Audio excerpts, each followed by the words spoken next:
नमस्कार छात्रों, आज हम शिक्षा की अवस्था पर मैथिली शरण गुप्त के जो विचार हैं वो जानना चाहेंगे। और इन्होंने शिक्षा की अवस्था यानी कि आज के दौर में भी ये जो कविता है वो प्रासंगिक ठहरती है और हमें एक मंथन चिंतन की ओर प्रेरित करती है। देखते हैं। हाँ, आज शिक्षा मार्ग भी संकीर्ण होकर क्लिष्ट है। कुलपति सहित उन गुरुकुलों का ध्यान भी अवशिष्ट है। देखो, आज का शिक्षा मार्ग है वो एक न्यारो, यहाँ पर अंग्रेजी में न्यारो कह सकते हैं, संकीर्ण हुआ है, क्लिष्ट भी हुआ है, उलझा हुआ है, हमें जटिल कर रहा है, हमें कंफ्यूज कर रहा है। और किस लिए ये कहना चाहते हैं, यहाँ पर देखिए, कुलपति सहित उन गुरुकुलों का ध्यान भी अवशिष्ट है। देखो, हमारी परंपरा क्या थी, पहले हम यानी कि हमारे जो पूर्वज थे वो गुरुकुल में शिक्षा लेते थे और 7-8 साल की उम्र में उन्हें भेजा जाता था। चाहे वो राजघराने से हो, उसे पूरे अपने राजवस्त्र त्याग कर उसे ऋषि मुनियों के साथ भेजा जाता था, जहाँ पर सभी बच्चे आकर शिक्षा लेते थे। कोई ऊंच नहीं था, कोई नीच नहीं, और एक साथ शिक्षा लेकर एक समान भाव उनमें जागृत होता था। तो वो गुरुकुल की परंपरा।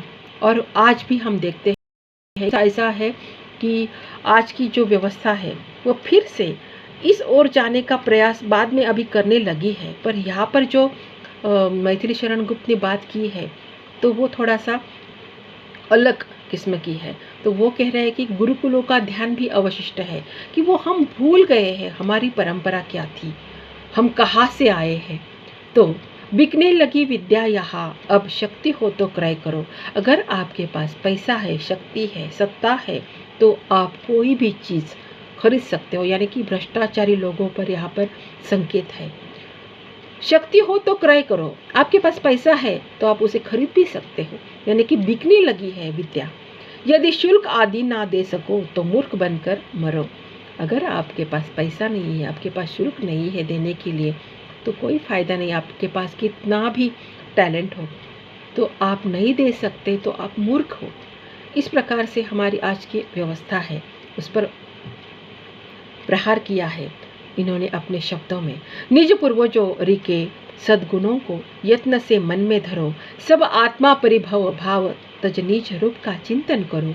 अभी यहाँ पर उन्होंने फिर से एक संकेत किया है कि आप ये सोचो कि आप कहाँ से आए हो, आपके पूर्वज कौन थे, उन्होंने अपनी जो संस्कृति है, अपनी जो भाषा है, किस प्रकार से उसको संजो के रखा था, और आप लोग कहाँ जा रहे हो। अभी पाश्चात्य संस्कृति का जो आक्रमण हुआ है, हम आजकल हमेशा बातें करते रहते हैं, हम अपनी ही भाषा को थोड़ा सा दोयम दर्जा देते हैं।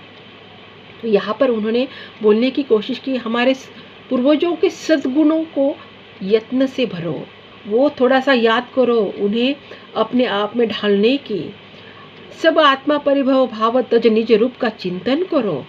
निज पूर्वजों के सद्गुणों को जो गर्व जोर रखती नहीं, जो पूर्वजों का ध्यान नहीं करते, उनकी संस्कृति का उन्होंने जो आदर्श दिए हैं उसका भी अनुपालन नहीं करते, तो वो जाति जीवित नहीं रहती, यानी कि उनका लोप निश्चित है, उसका विनाश निश्चित है।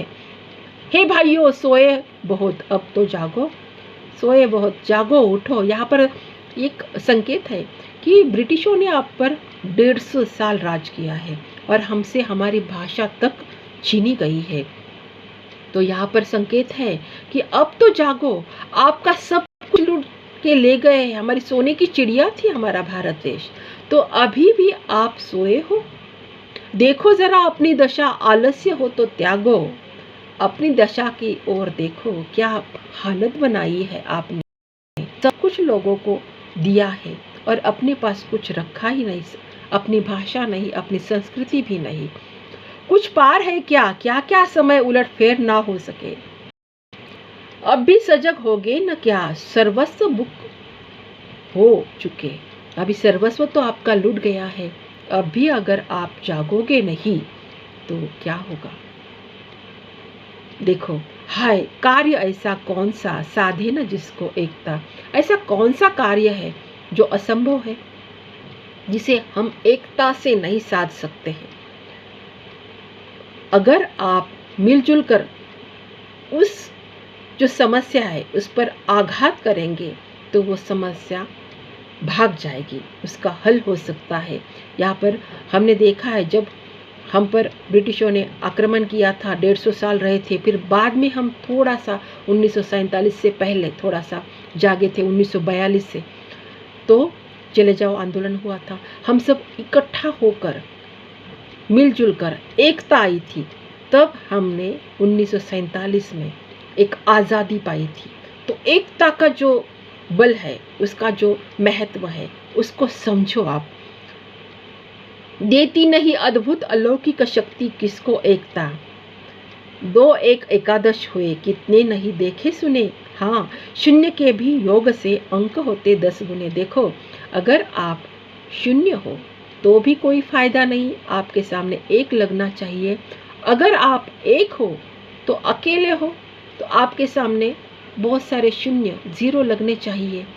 यानी कि अगर आप सब मिलकर रहेंगे तो एक के सामने अगर 0 लगेंगे बहुत सारे, तो उनकी शक्ति बढ़ सकती है और वो हर समस्या पर एक अच्छी तरह से हल ढूंढ सकती है। तो शिक्षा की अवस्था, ये जो कविता है, आज हमें जागने के लिए, जो भ्रष्टाचार है उस पर भी अपनी कड़ी नज़र रखने के लिए कहते हैं कि उसका भी हमें खात्मा करना है। तो हम जो पढ़ लिख रहे हैं अभी, तो उसका कुछ न कुछ हर अर्थ होगा, नहीं तो आप सब बिके हुए हैं।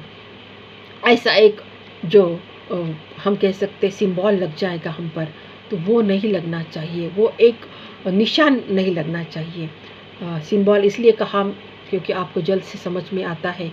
कोई कोई शब्द इस प्रकार के होते हैं कि जो हमने ही उसे एक अच्छी तरह से अपने में समाहित कर लिया है, इसीलिए थोड़े बहुत अंग्रेजी शब्द जो है वो हमने हिंदी में ढाल लिए हैं, थोड़ा इसमें हो सकता है। तो यहाँ पर शिक्षा की अवस्था, मैथिली शरण गुप्त की जो कविता है वो हमें, और ज़्यादातर जो युवक है उन्हें एक सोचने पर और अच्छा काम करने के लिए प्रोत्साहित कर रही है यहाँ पर, और ये भी सोचने पर मजबूर कर रही है आप कहाँ से आए हो और अभी आप जिस मुकाम पर हो, जिस पड़ाव पर हो, वहाँ से पीछे का जो रास्ता है, जो अतीत है, उससे भी आपको सीख लेनी है, और अब आपका भविष्य है उसे भी अच्छी तरह से आपको निखार उसमें लाना है।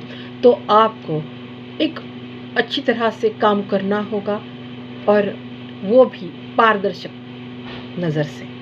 तो उसमें कोई यानी कि सत्य होना चाहिए, उसमें साफ सफाई होनी चाहिए, यानी कि पारदर्शिता भी होनी चाहिए, उसमें भ्रष्टाचार, झूठ इस प्रकार का नहीं होना चाहिए, इसका एक संकेत है। तो यहाँ तक आज हम ख़त्म कर देते हैं शिक्षा की अवस्था। हम फिर से मिलेंगे अगली कविता लेकर। आप पढ़ते रहिए, आपके लिए हार्दिक हार्दिक शुभकामनाएं।